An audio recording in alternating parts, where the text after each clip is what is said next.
Cousu à l'intérieur de la doublure d'une robe de mariée trouvée dans un magasin d'occasion, se trouvaient 2 pochettes en cuir, scellées avec de la cire industrielle, et cousues selon une technique qui n'avait pas été utilisée depuis la Seconde Guerre mondiale. Clara Brunner, qui avait acheté la robe pour seulement 9 $, n'avait aucune idée qu'elle transportait un secret pour lequel toute une famille avait péri en essayant de le protéger. Clara ne cherchait pas une robe de mariée. Elle cherchait un costume de dernière minute pour Halloween. Quelque chose de pas cher, rapide, moins de 20 $.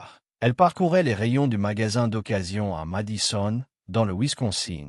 Et là, elle la vit. Une vieille robe de mariée en soie ivoire, jusqu'au sol, manches en dentelle jaunie par le temps. Le style était vraiment ancien, pas juste vintage tendance, mais vieux comme une grand-mère. Dès qu'elle l'a pris, elle sentit son poids. Quelque chose semblait étrange. Chez elle, elle suspendit la robe derrière la porte de sa chambre et commença à la défroisser à la vapeur. C'est laquelle le remarqua. Le tissu s'affaissait de manière anormale. Quelque chose le tirait de l'intérieur. Curieuse, elle pressa le corsage et la doublure, et le trouva. Un objet dur et rectangulaire, à peu près de la taille d'un jeu de cartes. Puis un autre, symétrique de l'autre côté. Sa curiosité se transforma en prudence. Ce n'était pas un hasard. Quelqu'un avait pris de grandes précautions pour cacher ces objets. Le lendemain, Clara se rendit aux archives textiles de l'Université du Wisconsin.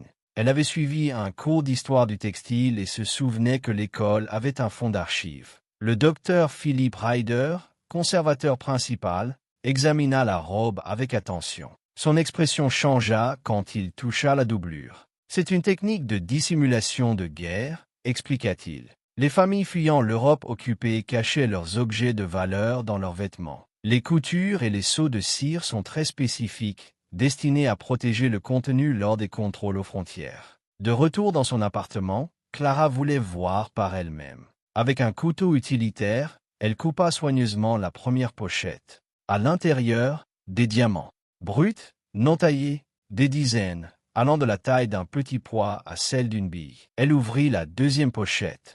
Encore des diamants. Au total, 86 pierres. Ils étaient non polis, intacts depuis des décennies, exactement comme lorsqu'ils avaient été cousus dans la robe. En collaborant avec des historiens, Clara traça la robe jusqu'à la famille Dlask, de petites noblesses tchèques qui avaient tenté de fuir vers la Suisse pendant la guerre. Ils avaient cousu toute leur collection de diamants dans la robe pour la protéger, mais ils n'y sont jamais parvenus. Jakub et Martha Dlask furent séparés de leurs enfants et envoyés dans différents camps. Aucun ne survécut. La robe et les diamants avaient survécu des décennies, traversant des océans, des mains inconnues, pour finir sur un portant d'un magasin d'occasion à Madison, Wisconsin.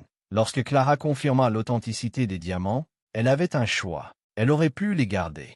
Légalement, elle aurait peut-être eu droit à ces pierres. Mais elle n'hésita pas. Elle contacta les descendants survivants de la famille Dlask. Eva Dlaskova, la petite fille, reçut l'appel concernant les diamants de ses grands-parents après 80 ans. La famille utilisa les diamants pour racheter leur domaine ancestral en Bohême du Sud, volé pendant l'occupation et privatisé des décennies plus tôt. Pour la première fois depuis plus de 80 ans, la famille Dlask retrouva ses terres. Tout cela parce que quelqu'un avait enfin remarqué le poids dans une robe de magasin d'occasion à 9 $. Ce n'était pas juste de l'argent, c'était le dernier espoir d'une famille. Et vous, auriez-vous rendu ces diamants? Dites-moi honnêtement.